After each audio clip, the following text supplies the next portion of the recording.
26 నుంచి జరిగే బడ్జెట్ సమావేశాల్లో కాంగ్రెస్ పార్టీ ఇచ్చిన 6 గ్యారంటీలను అమలు చేయాలన్నారు హరీష్ రావు. కాంగ్రెస్ ప్రభుత్వం ప్రవేశపెడుతున్న బడ్జెట్కు విలువ లేకుండా పోయిందని విమర్శించారు. ఈ బడ్జెట్ అయినా వాస్తవానికి దగ్గరగా ఉండేటట్లు రూపొందించాలని అన్నారు. ఈ బడ్జెట్ సమావేశంలోనైనా 4000 పెన్షన్ ఇవ్వాలని బడ్జెట్లో ప్రవేశపెట్టాలని డిమాండ్ చేశారు. ఇప్పుడు కేవలం 7999 కే అప్ టు 10 kgs వరకు బరువు తగ్గి అధిక బరువు నుంచి వచ్చే ప్రధాన సమస్యలను దూరం చేసుకోండి. ముఖ్యమంత్రి బట్టి విక్రమార్క గారిని డిమాండ్ చేస్తా ఉన్నా, ఎల్లుండి పెట్టే బడ్జెట్ సమావేశాల్లో ఈసారైనా 4000 రూపాయల పెన్షన్ ప్రవేశపెట్టాలని డిమాండ్ చేస్తా ఉన్నా.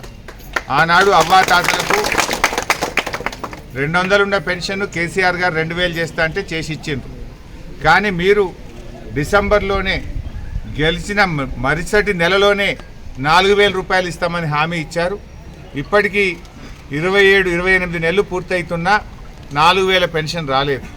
బీడీ కార్మికులకు కానీ, వృద్ధులకు, వితంతువులకు, ఎయిడ్స్ పేషెంట్లకు, గీత చేనేత కార్మికులకు అందరికీ కూడా వెంటనే 4000 రూపాయల పెన్షన్ ఇచ్చే విధంగా 26వ తేదీ ప్రారంభమవుతున్నటువంటి బడ్జెట్ సమావేశాల్లో కొత్త బడ్జెట్లో పెట్టాలని చెప్పి మేము ప్రభుత్వాన్ని డిమాండ్ చేస్తా ఉన్నాం. ముఖ్యమంత్రి బట్టి విక్రమార్క